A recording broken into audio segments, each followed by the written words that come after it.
It was Mother's Day morning in a peaceful Florida suburb when a family's world shattered.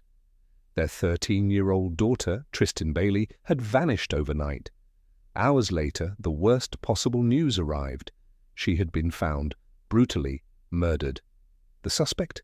A boy she knew from school. This wasn't just another tragic headline. It was a devastating betrayal, an unthinkable crime, and the beginning of a heart-wrenching fight for justice. This is the story of Tristyn Bailey, a cheerleader full of life and dreams taken far too soon, and the disturbing truth behind what really happened on May 9th, 2021. Tristyn Bailey was born on January 18th, 2008, the youngest of 5 children in the close-knit Bailey family. She lived in Durbin Crossing, a quiet and family-oriented neighborhood in St. Johns County, Florida. Her parents, Stacy and Forrest Bailey, were known for being actively involved in their children's lives and in the community. Tristyn was a 7th grader at Patriot Oaks Academy, where she was adored by her classmates and teachers alike. Her personality was bright, contagious, and full of energy. She was the kind of student who didn't just go to school. She brought joy with her. She was outgoing, inclusive, and naturally kind. But more than anything, Tristyn was a cheerleader. It was her passion. She didn't just attend practice. She dominated it. She was part of both her school cheer team and a private competitive squad. Coaches described her as focused, energetic, and always smiling. She pushed herself harder than anyone else on the mat. She celebrated others' wins as much as her own. Her drive was undeniable. At home, Tristyn was just as lively, always joking with her siblings, helping around the house, and spending time with friends. She was also active on social media, particularly TikTok and Instagram, where she often shared light-hearted clips of her life. There was nothing unusual about her story until the morning she didn't come home. What police found at the scene stunned even the most experienced officers. Tristyn's body was located in a wooded area, partially hidden, with clear signs of a violent attack. The autopsy revealed the unimaginable. She had been stabbed 114 times. Yes, 114. Of those, 49 wounds were classified as defensive, mostly to her hands, arms, and head, indicating that Tristyn had fought back with everything she had. Nearby, investigators found a broken knife blade, which would later be matched to the handle found in the bedroom of Aiden Fucci. The tip of the blade was lodged in her skull. The sheer violence of the crime, the rage and overkill, immediately made it clear this wasn't an accident. This wasn't even just a murder. This was premeditated savagery. Even the sheriff, Rob Hardwick, said publicly, this was not just a crime. It was a horrific, cold-blooded murder of a child. By the time the body was discovered, Aiden Fucci had already been questioned. He had been seen walking with Tristyn. He was the last known person to be with her. But what he did next only deepened the suspicion. While in the back of a police car, knowing Tristyn was missing, Aiden posted a Snapchat selfie with the caption, "Hey guys, has anybody seen Tristyn lately?" The internet exploded. What kind of person does that? Police immediately executed a search warrant at Fucci's home. What they found was damning. His bloody clothes, stained with Tristyn's DNA, his Nike sneakers, which matched bloody footprints at the crime scene, a knife handle in his bedroom that matched the broken blade left in Tristyn. A notebook containing disturbing drawings of violence and mutilation. Fucci was arrested on May 10, 2021, and charged with second-degree murder. But as more evidence emerged, it became clear this was no impulsive act. He had planned it. If you've made it this far, you already understand how tragic and serious this case is. If stories like Tristyn's matter to you, if you believe these victims deserve to be remembered and these crimes must be told, please subscribe to the channel and turn on notifications. We cover real, verified, true crime cases with respect, empathy, and accuracy. Now back to Tristyn's case. As investigators dug deeper, they uncovered disturbing evidence of premeditation. Aiden Fucci had allegedly told friends in school that he wanted to kill someone. See what it felt like. and had even spoken specifically about dragging a body into the woods. One friend told police that Aiden had brought a knife to school more than once and joked about hurting people. Another said he had spoken about stabbing someone in the woods at night. This wasn't just idle talk. Tristyn's murder fit his twisted fantasy to horrifying precision. With that, Fucci's charges were upgraded to first-degree murder, and the state announced that he would be tried as an adult. When the news of Tristyn Bailey's murder broke, it shook the St. Johns County community to its core. But as horrific as the discovery of her body had been, the days that followed would expose something even more disturbing: the true nature of the boy responsible. On the morning of May 10, 2021, just one day after Tristyn's body was found near the retention pond, police made their move. Aiden Fucci, 14 years old, was arrested and charged with second-degree murder. But this wasn't just a hunch. Law enforcement already had strong evidence connecting him to the crime. He was taken from his home in handcuffs while his mother, Crystal Smith, watched. That moment, captured on police body cam, would later become infamous online. Aiden was brought in for questioning, and as detectives sat down with him, it quickly became clear that the teen wasn't telling the truth. During the interrogation, Aiden shifted his story multiple times. At first, he admitted to being with Tristyn the night before. He said they had walked around together but then parted ways near the woods, and he went home. He didn't know what happened after that, or so he claimed. But the investigators already had surveillance footage. Cameras showed Aiden and Tristyn walking together near a cul-de-sac around 1:15 a.m. on May 9th. Roughly 2 hours later, only Aiden was seen again, returning alone, running, his hoodie visibly dirty, and his shoes soaked. His story didn't match the timeline, it didn't match the footage, and it definitely didn't explain what was found in his bedroom. When detectives executed a search warrant at Fucci's home, they discovered a bloody pair of white Nike Air Force One sneakers, a t-shirt with what appeared to be blood on it, and a knife sheath in his room. The blade, the murder weapon, had already been recovered near Tristyn's body. The tip of that knife had broken off inside her skull. Even more disturbing was a notebook found in Aiden's possession. In it, he had sketched violent images: people being stabbed, mutilated bodies and weapons. The drawings were dark and obsessive and chillingly prophetic. Bloodstains on his clothing matched Tristyn's DNA. A partial bloody fingerprint, also his, was found near the crime scene. It was becoming increasingly clear that this wasn't just a random heat-of-the-moment act.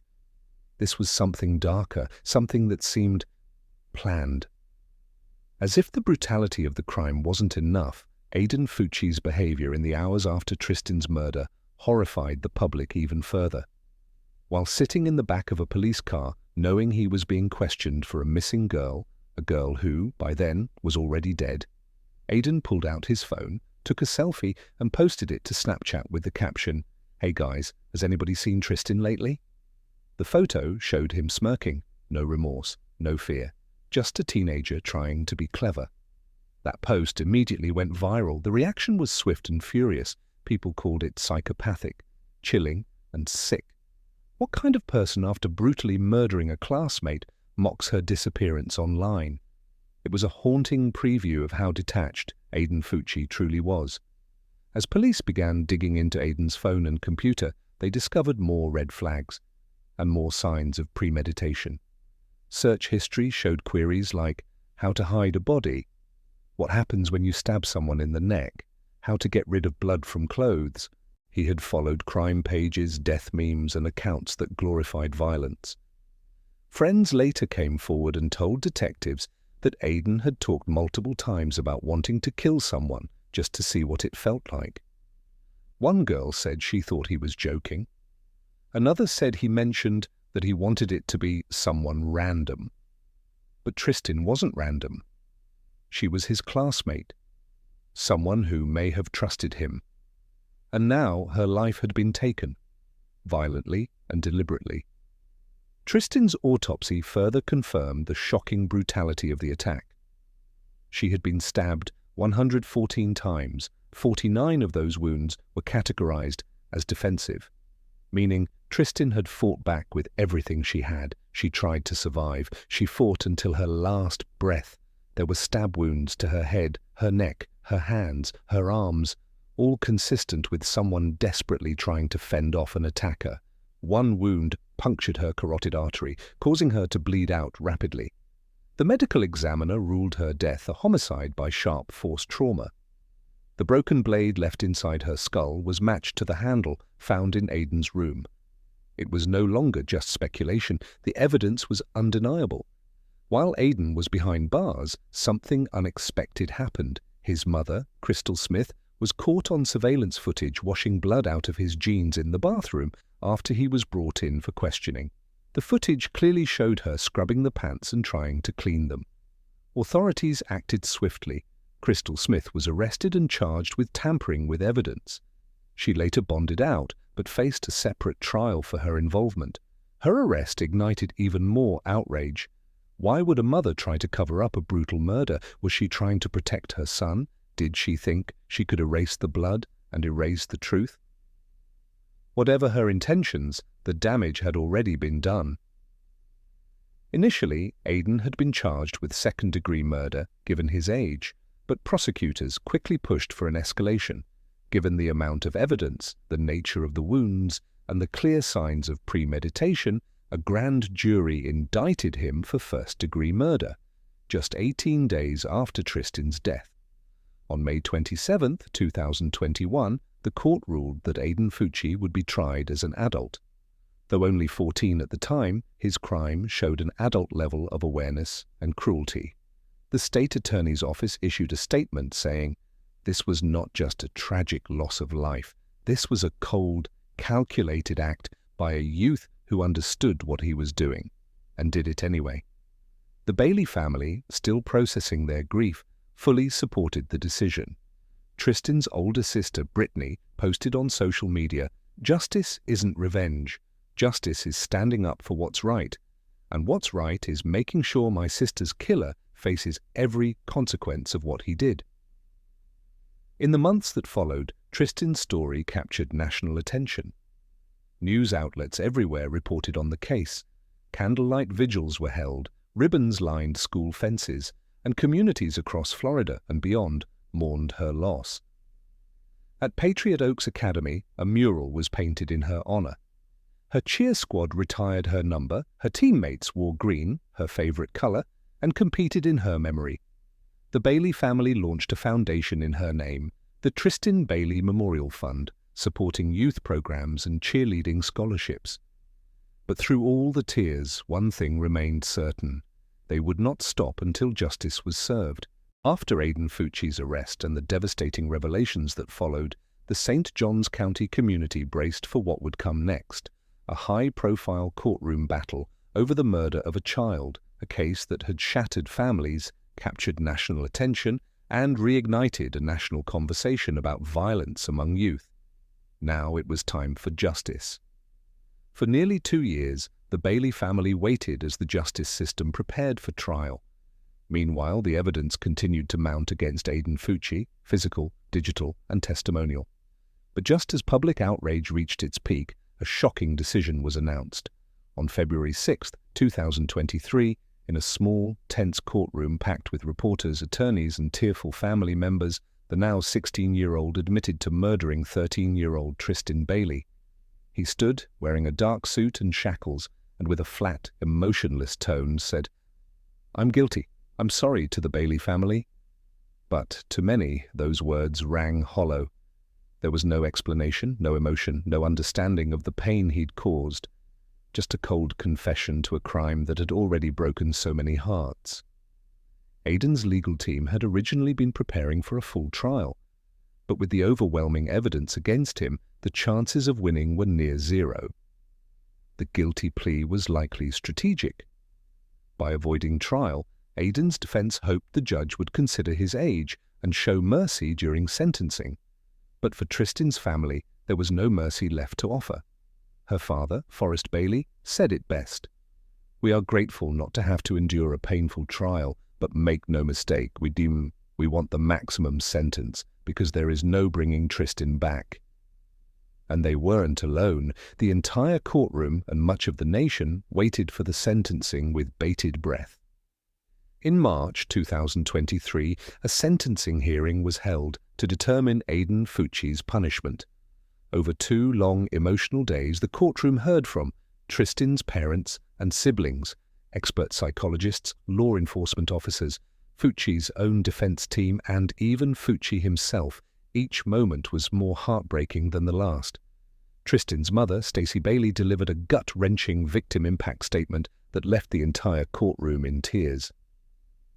"My daughter fought for her life. She fought, and when she could no longer fight, he left her alone, to die, discarded like garbage. She was only 13. Her sister, Brittany, spoke next, her voice shaking but powerful. Tristyn was our baby. She deserved to grow up, to graduate, to fall in love, to have a family. That was stolen from her, and stolen from us." Their words painted a clear picture. This wasn't just a crime, it was the brutal erasure of a future. And then came the autopsy photos. The judge and courtroom were shown the extent of Tristyn's injuries: 114 stab wounds, the broken blade, the defensive marks, her torn clothes. People in the gallery turned away, unable to watch. Reporters cried. Even deputies looked shaken. Aiden Fucci's defense team attempted to introduce mitigating factors. They argued that Fucci suffered from undiagnosed behavioral issues, possible psychosis or delusions, lack of proper family support. A pattern of violent thinking that had gone unaddressed. Psychologists testified that Fucci showed signs of early-onset conduct disorder and possibly sociopathy, but said he could still develop empathy over time. But the prosecution pushed back hard. They reminded the court that Aiden had shown zero remorse for nearly 2 years. He joked online, he posted about the murder, he wrote violent journal entries from jail. Assistant State Attorney Jennifer Dunton said, "This is not a child who made a mistake. This is a predator in the body of a teenager." The hearing sparked intense public reaction. On social media, hashtags like #Justice for Tristyn, #Try him as an adult, and #Never forget. Tristyn trended for days. Memorials continued to grow in Tristyn's hometown. Cheer teams across Florida wore green ribbons in her honor. Parents began demanding more school safety, more mental health screenings, and tougher laws for juvenile offenders in violent crimes. One user tweeted, "He stabbed her 114 times. If that isn't premeditated murder, what is? He's not a kid, he's a killer." The community was united in one thing. They wanted the harshest sentence possible, and the judge was about to make that decision. On March 24, 2023, nearly 2 years after Tristyn's death, the judge returned with the sentence. The courtroom was silent as Aiden Fucci stood, hands folded, flanked by his legal team. The judge spoke directly to him. "You are not beyond redemption, but what you did was beyond horrific. You showed no regard for life, no humanity, and no remorse. And for that, this court must act accordingly." And then came the sentence. Because Aiden was a minor at the time of the crime, he would not be eligible for the death penalty, but the judge ensured that he would spend decades behind bars with the possibility of parole only after 25 years, a mandatory consideration under Florida law for juvenile offenders. Still, it was a life sentence in every sense. Before leaving the courtroom, Fucci made a short statement, his first and only public apology. "I'm sorry to the Bailey family, to my family, to everyone I hurt. I'll think about it every day. I wish I could go back." But to the Bailey family, and much of the world, the words felt too little, too late. There would be no going back. No undoing the violence. No bringing Tristyn home. After the sentencing, the Bailey family released a statement. "We have received the justice Tristyn deserves, but justice doesn't bring her back. Our fight now is to ensure that her memory lives on and that no other family goes through this pain." The Tristyn Bailey Foundation began expanding efforts supporting youth cheerleading programs, self-defense classes, and public safety education. Murals were painted in her honor. Memorial events were held on the anniversary of her death. Schools across Florida dedicated cheer competitions and scholarships to her name. Tristyn's name became a symbol, not of tragedy, but of resilience and the power of community to rise above heartbreak. When the courtroom lights dimmed and the cameras turned off, the Bailey family walked out into a world that no longer held Tristyn's laughter. Justice had been served in the legal sense, but their real sentence had just begun, learning how to live every day without the bright, bubbly girl who once filled their home with light. For many families, grief quietly fades behind closed doors.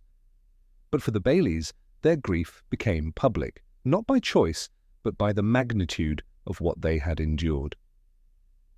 In the months that followed the sentencing, they made a conscious decision. They would not let Tristyn's story end in tragedy. They would fight for her memory. The green ribbon, which had once marked the community's search for a missing girl, was now a national symbol for remembering her and reminding other young people that their safety and voices mattered. Patriot Oaks Academy, where Tristyn once cheered and studied, was deeply shaken by her death. But instead of shrinking in silence, the school district implemented several major changes. Peer counseling programs were expanded. Anonymous reporting apps were made more widely available to students. School staff were trained to better identify signs of violent thinking or behavioral issues. A memorial cheer garden was built on campus, dedicated to Tristyn, where students could go to reflect and remember. 2 years after her murder, the Bailey family hosted a candlelight walk in Tristyn's memory. Over 2,000 people attended. They wore green, they held candles, they wrote notes to her on lanterns that were released into the night sky. That night, a speaker stood at the podium and said, "Tristyn is not defined by how she died, but by how she lived, and how we keep her light burning." The family received letters from around the country, from mothers, cheerleaders, survivors of violence, all thanking them for their strength and openness. One note read, "I didn't know Tristyn, but now I feel like I do, and she's made me want to be better, stronger, and more aware." In the months that followed, stories poured in of young girls who reported unsafe situations, inspired by Tristyn's story. In one case, a cheerleader in Ohio said she left a late-night party because she remembered what happened to Tristyn. That ripple effect, silent, powerful, is what the Baileys call Tristyn's ongoing impact. Of course, beneath all the advocacy and awareness, the Baileys are still grieving.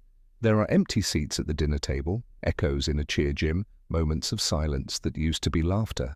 Stacey Bailey said in one interview, "Some days I still walk past her bedroom and forget.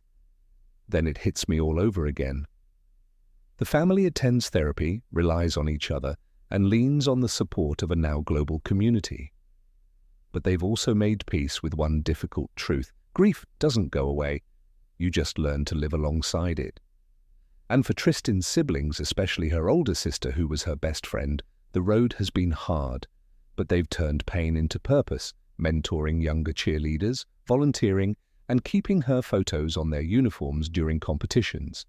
Forrest Bailey, Tristyn's father, summed it up best in a speech at a memorial fundraiser. "I lost my daughter, but I refused to lose her legacy." Tristyn Bailey's story is not just about tragedy, it's about the power of a community refusing to let a child's life be forgotten. It's about a family that stood tall in the face of unthinkable pain. It's about a girl who inspired thousands even in her absence. When we remember Tristyn, we don't just remember how she died. We remember her smile, her spirit, her dedication, her heart. And if there's one thing we take from her story, let it be this: speak up, look out for each other, and never take tomorrow for granted. Thank you for watching and honoring Tristyn's memory with us. These stories are heavy, but they deserve to be heard. If you believe every victim deserves justice and every story like Tristyn's needs to be told, please consider subscribing to the channel. Hit the like button, leave a comment, and help us spread awareness by sharing this video. We want to hear from you. What do you think schools and communities can do better to prevent violence like this in the future? Let's continue this conversation. For Tristyn, and for every child whose voice was taken too soon,